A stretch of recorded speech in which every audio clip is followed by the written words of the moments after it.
നമസ്കാരം. ചരിത്രത്തിലെ തന്നെ ഏറ്റവും വലിയ നിഗൂഢതകളിലൊന്ന് അതാണ് നമ്മളിന്ന് നോക്കാൻ പോകുന്നത്.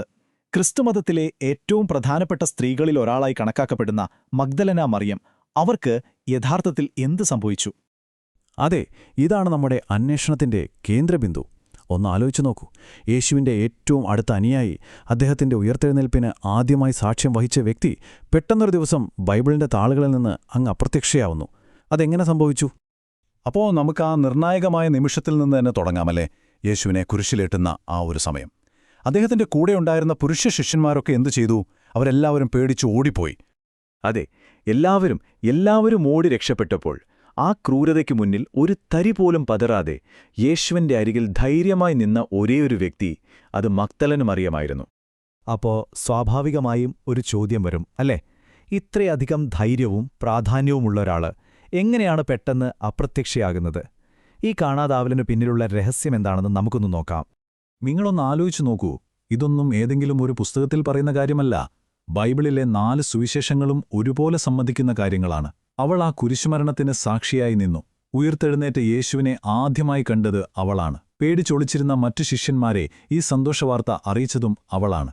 അതുകൊണ്ടുതന്നെയാണ് ഒന്ന് ശ്രദ്ധിക്കണം, അവളെ അപ്പോസ്തോലന്മാരുടെ അപ്പോസ്തോല ഇന്നുവരെ വിശേഷിപ്പിക്കുന്നത്.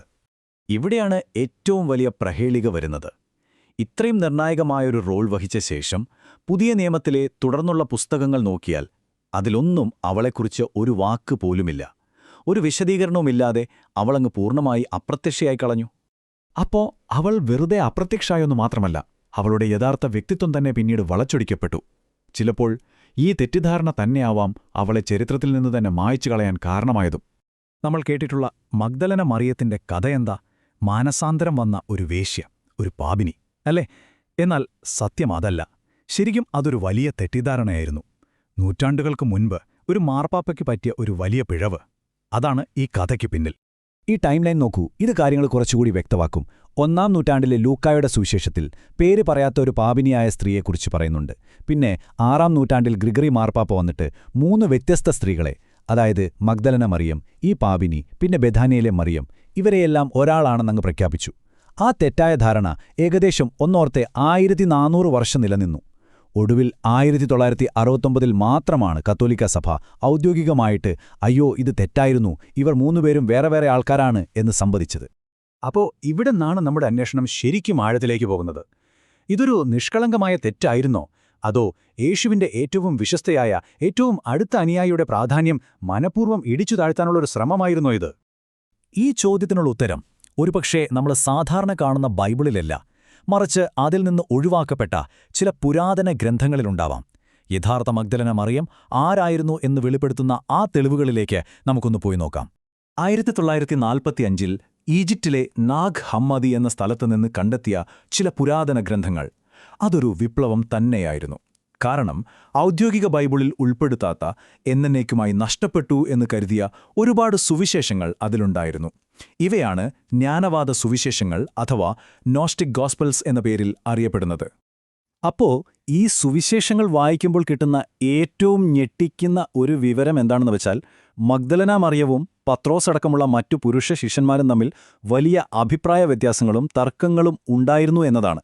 യേശുവുമായുള്ള അവളുടെ അടുത്ത ബന്ധത്തെയും അവൾക്കുണ്ടായിരുന്ന സ്ഥാനത്തെയും ചൊല്ലിയായിരുന്നു ഈ പ്രശ്നങ്ങളെല്ലാം. ഇപ്പോ ഉദാഹരണത്തിന് മറിയത്തിന്റെ സുവിശേഷം എന്നൊരു ഗ്രന്ഥമുണ്ട്. അതിൽ പത്രോസ് ചോദിക്കുന്നൊരു ചോദ്യമുണ്ട്. അവനൊരു സ്ത്രീയോട് സ്വകാര്യമായി സംസാരിച്ചെന്നോ, ഞങ്ങളെക്കാൾ അവളെ തെരഞ്ഞെടുത്തെന്നോ? ഈ വാക്കുകളിൽ തന്നെ എല്ലാം വ്യക്തമാണ്, അല്ലേ? ആ അസൂയ, ആ വിശ്വാസം, യേശു തങ്ങളെക്കാൾ കൂടുതൽ കാര്യങ്ങൾ അവളോട് പങ്കുവച്ചു എന്നതിലുള്ള ഒരു ദേഷ്യം ആ വാക്കുകളിൽ കാണാം. പക്ഷേ രസകരമായ കാര്യമെന്താണെന്ന് വെച്ചാൽ, പത്രോസ് ഇങ്ങനെ പറഞ്ഞപ്പോൾ മത്തായി അതിനെ എതിർക്കുന്നുണ്ട്. മത്തായി പറയുന്നു, രക്ഷകന് അവളെ നന്നായിട്ടറിയാം, അതുകൊണ്ടാണ് നമ്മളെക്കാളൊക്കെ കൂടുതൽ അവൻ അവളെ സ്നേഹിച്ചത്. അപ്പോ ശിഷ്യന്മാരുടെ ഇടയിൽ തന്നെ 2 പക്ഷമുണ്ടായിരുന്നുവെന്ന് ഇതിൽ നിന്ന് വ്യക്തമാണ്. ശരിക്കും ഈ ബദൽ ഗ്രന്ഥങ്ങളിൽ മറിയത്തിന് നൽകിയിരിക്കുന്ന സ്ഥാനം അവിശ്വസനീയമാണ്.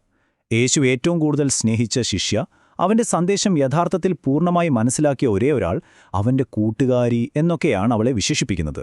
മാത്രമല്ല, ഭാവിയിൽ എല്ലാ ശിഷ്യന്മാർക്കും മുകളിൽ അവൾ നിൽക്കുമെന്ന് യേശു പ്രവചിച്ചതായും ഈ ഗ്രന്ഥങ്ങളിൽ പറയുന്നുണ്ട്. അപ്പോ ഈ വിവരങ്ങളെല്ലാം നമ്മൾ കൂട്ടി വായിക്കുമ്പോൾ ഒരു പുതിയ സിദ്ധാന്തം, ഒരു പുതിയ സാധ്യത മുന്നോട്ട് വരികയാണ്. ഒരുപക്ഷെ നമ്മളാരും ഇതുവരെ ചിന്തിക്കുക പോലും ചെയ്യാത്ത തികച്ചും വിപ്ലവകരമായ ഒരു വിശദീകരണം.